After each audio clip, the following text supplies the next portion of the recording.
Hello friends, എല്ലാവർക്കും നമസ്കാരം. ഞാനിപ്പം ആദ്യമായിട്ടാണ് ലൈവിൽ വരുന്നത്.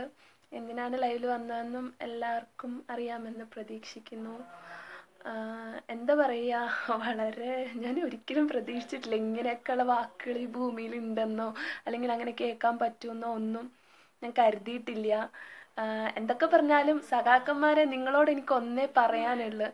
അതായത് എന്താ വെച്ചാൽ, നിങ്ങൾക്കൊക്കെ എതിരെയുള്ള നിങ്ങളുടെ ആ ഒരു കറുത്ത മുഖം എനിക്ക് ഈ സമൂഹത്തിന് മുമ്പിൽ അഴിച്ചിടാൻ സാധിച്ചു എന്നുള്ളതാണ് അതിൻ്റെ വാസ്തവം. അതിന് എനിക്ക് സാധിച്ചു. അതാണ് എൻ്റെ ഏറ്റവും വലിയ വിജയം. ലീഗലി എനിക്കിതിനെതിരെ മൂവ് ചെയ്യാനൊന്നും സാധിച്ചിട്ടില്ല, ഇതുവരെ സാധിച്ചിട്ടില്ല എന്നുള്ളത് മാത്രമല്ല, ഇനിയിപ്പോൾ സാധിക്കും എന്നുള്ളത് എനിക്കറിയത്തില്ല. കാരണം നമ്മുടെ എന്ത് കാര്യമായാലും നമ്മുടെ പേരൻസ് നമ്മളതിന് സപ്പോർട്ട് ചെയ്യണം.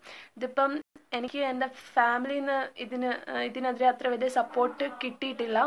അതുകൊണ്ട് തന്നെ എനിക്ക് ലീഗലി മൂവ് ചെയ്യാനുള്ള ഒരു ഇതില്ല. കാരണം സഖാക്കന്മാരുടെ സംസ്കാരമല്ലല്ലോ നമ്മുടേത്. അതായത് നമുക്ക് നമ്മുടെ പേരൻസിനെയൊക്കെ റെസ്പെക്ട് ചെയ്ത് അവർ പറയുന്നതൊക്കെ അനുസരിച്ച് ജീവിക്കുന്ന ഒരു സംസ്കാരം എനിക്ക് എൻ്റെ അച്ഛനും അമ്മയും തന്നത്. അതിപ്പം നല്ല സംസ്കാരമാണോ എന്ന് സഖാക്കന്മാരോട് ചോദിച്ചാലേ നമുക്ക് അറിയാൻ പറ്റത്തുള്ളൂ. അതൊരു വാസ്തവം. അപ്പം എന്താ പറഞ്ഞു വെച്ചാൽ, സഖാക്കന്മാരോട് പറയാനുള്ളതെന്ന് വെച്ചാൽ, ലീഗലി ഞാൻ മൂവ് ചെയ്തില്ലെന്ന് വെച്ച് അതിൻ്റെ ഒരു ബലഹീനതയായി നിങ്ങൾ കാണേണ്ടതില്ല. കാരണം എനിക്ക് ചെയ്യാൻ പറ്റുന്നത് എന്താണെന്നും ഞാൻ എന്താണെന്നും ഞങ്ങളുടെ കേസ് എന്താണെന്നും ഞങ്ങളൊരു ചോദ്യം ചോദിച്ചാൽ നിങ്ങളൊക്കെ അതിനെതിരെ അടിയറവ് വെക്കുമെന്നുള്ളതും ഈ ഒരൊറ്റ പോസ്റ്റ് കൊണ്ട് എനിക്ക് വെളിവാക്കാൻ സാധിച്ചു എങ്കിൽ അതാണ് എൻ്റെ ഏറ്റവും വലിയ വിജയം. നീയൊക്കെ എന്നെ ഇതല്ല ഇതിനപ്പുറം പറഞ്ഞാലും ഇതൊന്നും കേട്ട് ഞാൻ തളരത്തില്ല. ഇതിപ്പം എനിക്ക് ലീഗലി മൂവ് ചെയ്യാൻ പറ്റുന്നില്ല എന്നുള്ളത് എൻ്റെ വെറും സാഹചര്യമാണ് എന്ന് മനസ്സിലാക്കാൻ വേണ്ടി മാത്രമാണ് ഞാൻ ഇപ്പോൾ ഈ ലൈവിൽ വന്നത്. എനിക്ക് ആരെയും പേടിയില്ല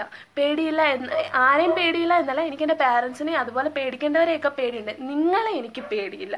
അതുകൊണ്ട് തന്നെ നിങ്ങൾക്കെതിരെ ലീഗലി കംപ്ലൈന്റ് കൊടുക്കാത്തത് എന്താണെന്ന് പറയാൻ വേണ്ടിയാണ് ഞാൻ ഈ അവസരം വിനിയോഗിച്ചത്. അതുപോലെ തന്നെ മറ്റൊരു കാര്യം, ഇതല്ല ഇതിനപ്പുറമല്ല ഇതിൽ കൂടുതൽ നിങ്ങൾ പറഞ്ഞാൽ കൂടി എനിക്കതൊക്കെ വെറും നിങ്ങളുടെ ഭാഷയിൽ പറഞ്ഞാൽ പുല്ലാണ്, ഒന്നുമില്ല.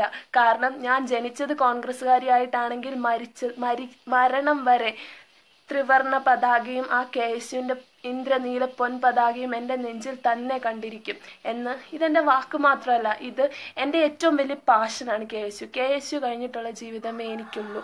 അതുകൊണ്ട് തന്നെ സഖാക്കന്മാരെ, നിങ്ങൾ എത്ര നിരുത്സാഹപ്പെടുത്തിയാലും എനിക്കത് ഒരു പ്രശ്നമേ അല്ല. പിന്നെ ഈ നാട്ടിലുള്ള എല്ലാ മനുഷ്യരും നിങ്ങളുടെ സംസ്കാരം എന്താണെന്നും നിങ്ങൾ എന്താണെന്നും എല്ലാം നല്ല ഭംഗിയായിട്ട് അറിഞ്ഞു. ഒരുപാട് വിഷമമുണ്ട്, പക്ഷെ നീയൊക്കെ എന്നെ അങ്ങനെ വിളിച്ചല്ലോ, അങ്ങനെ പറഞ്ഞല്ലോ എന്നെത്തി. എന്നെ പറഞ്ഞതിന് എനിക്ക് വിഷമമില്ല.